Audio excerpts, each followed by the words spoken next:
ओम तत्सत। मेरे प्रिय श्रोताओं, आइए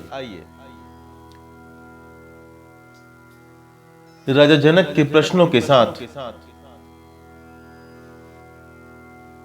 अष्टावक्र जी की अमृतमय वाणी के प्रकाश में ज्ञान के उस अथाह सागर में प्रवेश करते हैं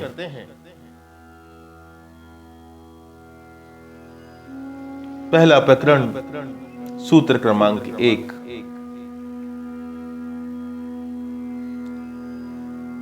राजा जनक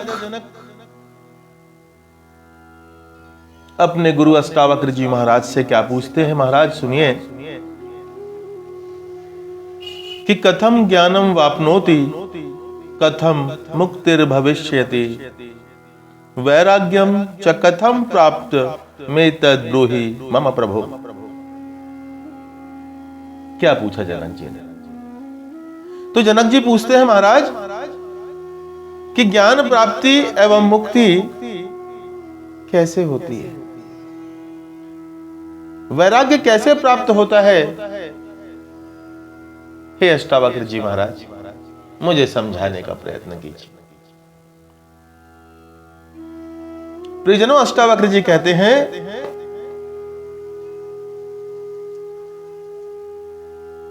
कि अध्यात्म में ज्ञान का अर्थ है आत्मज्ञान।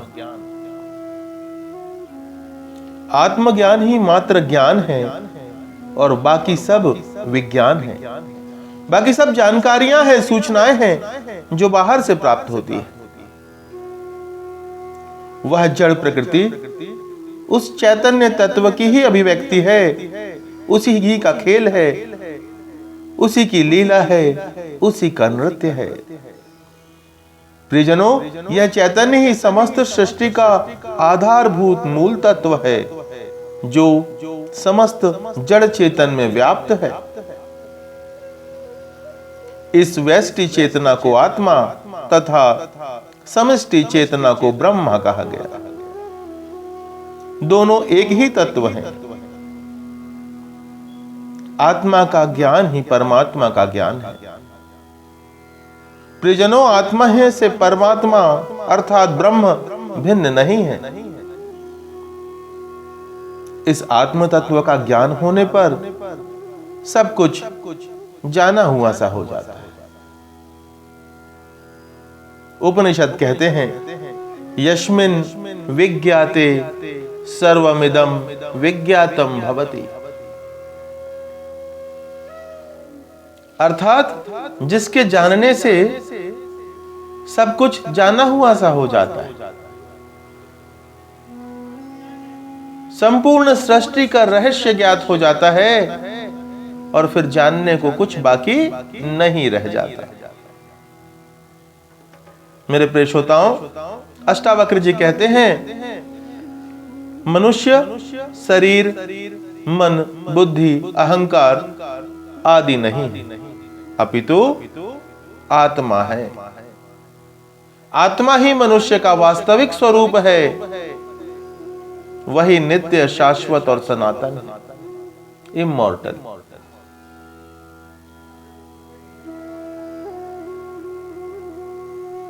आत्मा, our soul is immortal.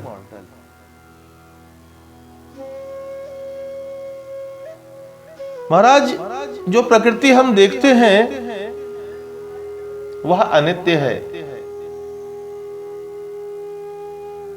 कैसी है?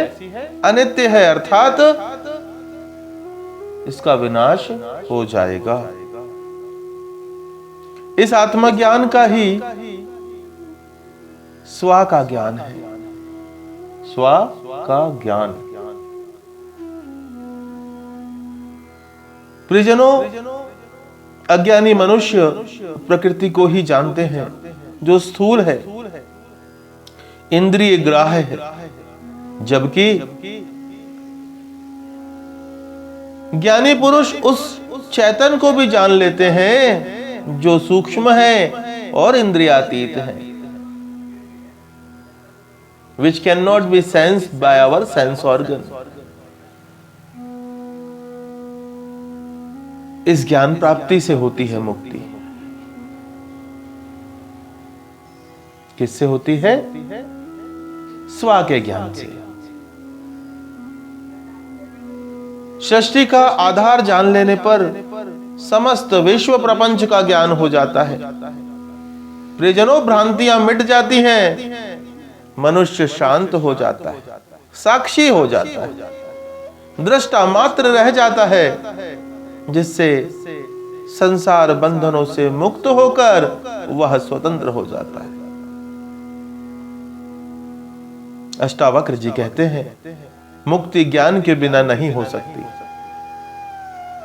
जीवन का चरमोत्कर्ष मुक्ति है, जो जीवन की अंतिम परिणति है, अंतिम स्थिति, चरम विकास, एब्सोल्यूट सॉल्वेशन। अष्टावक्र जी कहते हैं कि आत्मज्ञान के लिए वैराग्य का होना आवश्यक है। क्या होना आवश्यक है? वैराग्य का होना अति आवश्यक है। अब महाराज, वैराग्य मतलब बाल बच्चे, घर दृष्टि, नौकर चाकर, पैसा धेला छोड़ के जंगल में बैठ जाए लंगोटी लगा के, क्या ये वैराग्य है? अष्टावक्र जी कहते हैं, वैराग्य का अर्थ संसार को छोड़ना अथवा उससे भागना नहीं, अपितु उसके प्रति आसक्ति का त्याग। संसार के प्रति जो आसक्ति है, यही आसक्ति तो है कष्ट का कारण।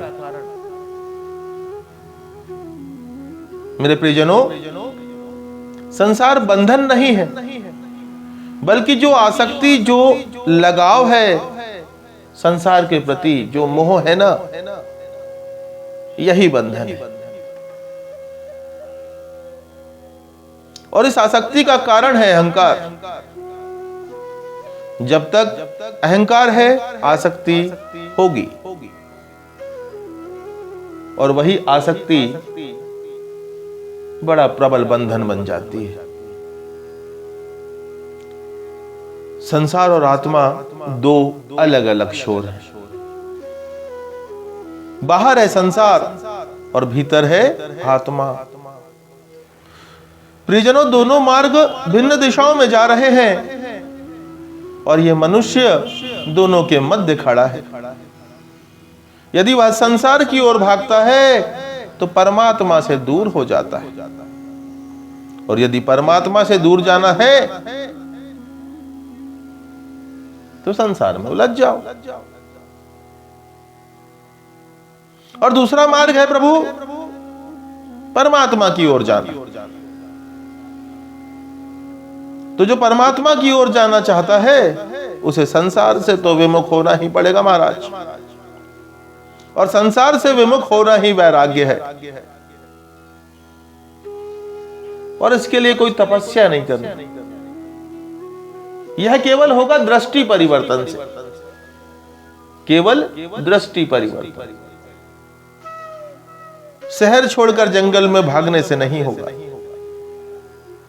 यदि व्यक्ति संसार के प्रति अपनी आसक्ति का त्याग मात्र कर दे, तो वह ज्ञान प्राप्ति का अधिकारी बन जाता है। प्रियजनों, मनुष्य के अहंकार के कारण ही लोभ, मोह, वासना इत्यादि पैदा होते हैं, जिससे मनुष्य इस कर्मजाल के बंधन में उलझ कर रह जाता है। और ये जो जाल है ना, यह जाल मनुष्य ने स्वयं ही तैयार किया।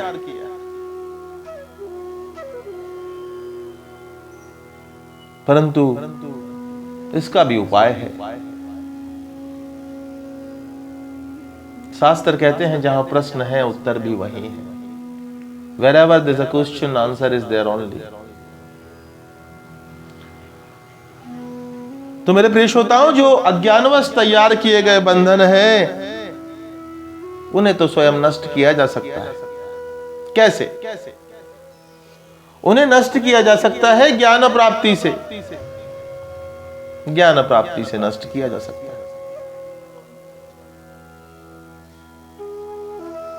अब महाराज एक और बात सामने आती है कि ज्ञान प्राप्ति हेतु मुमुक्षु होना अति आवश्यक है। खाना कब खाओगे महाराज? जब भूख लगी होगी ना, तो ये भूख पैदा करनी होगी अंदर, ज्ञान प्राप्ति की ललक पैदा करनी होगी। तभी तो अष्टावक्र जी कहते हैं कि ज्ञान प्राप्ति हेतु मुमुक्षु होना अनिवार्य है। और ये जो स्थिति है ना, मुमुक्षु की स्थिति, ये कहीं से उपहार स्वरूप प्राप्त नहीं होती। मानव को स्वयं में जगाना होता है। प्रियजनों, जिन्होंने पा लिया है वे ही दे सकते हैं, और जिन्होंने स्वयं को नहीं पाया वो क्या देंगे? वो देंगे भटकाओ। आज इस संसार में ऐसे ही अज्ञानी हैं जो जनमानस को सिर्फ भ्रमित कर रहे हैं। इन मूढ़ों ने दुनिया की इतनी हानि पहुंचाई, इतनी हानि पहुंचाई है कि मानव की विचार क्षमताएं कहना व्यर्थ है। महाराज, कथा में आगे चलते हैं। प्रियजनों, जो अल्पज्ञानी अज्ञानी जन हैं वे ही तो सांप्रदायिकता फैलाते हैं, और इसी सांप्रदायिकता के कारण ही संसार विकृत हुआ है। राजा जनक ने अपने गुरु से 3 प्रश्न किए कि ज्ञान कैसे हो जाता है, मुक्ति कैसी होती है तथा वैराग्य कैसे होता है। तीनों ही प्रश्नों के उत्तर में सारे अध्यात्म का सार निचोड़ करके भर दिया अष्टावक्र जी महाराज। हर व्यक्ति मुक्ति की चाह तो करता है ना, salvation, go away from the constant cycle of birth and rebirth। मुक्ति चाहता है, मुक्ति तो चाहता है, किंतु सद्गुरु के अभाव में वह सब कुछ करता हुआ भी आत्मज्ञान को प्राप्त नहीं होता। और इसके 3 कारण है प्रियजनों। ये 3 कारण कौन से हैं? कि स्वयं की मुमुक्षा का न होना, स्वयं की पात्रता का अभाव, और तीसरा और प्रबल कारण है सद्गुरु का अभाव। प्रियजनों, ये तीनों जहां मिल जाएं वहां त्रिवेणी का संगम हो जाता है, वहां चेतना अवश्य प्रकट होती है। ज्ञानी गुरु ही तत्व का बोध करा सकता है। जिस प्रकार मुमुक्षु राजा जनक की पात्रता का निश्चय हो जाने पर अष्टावक्र जी महाराज ने अपनी पूरी शक्ति का उपयोग कर सारा ज्ञान सारभूत रूप में 3 वाक्यों में ही राजा जनक के गले उतार दिया, और उनके तीनों वाक्यों ने इन 3 प्रमुख प्रश्नों का समाधान कर दिया। प्रियजनों,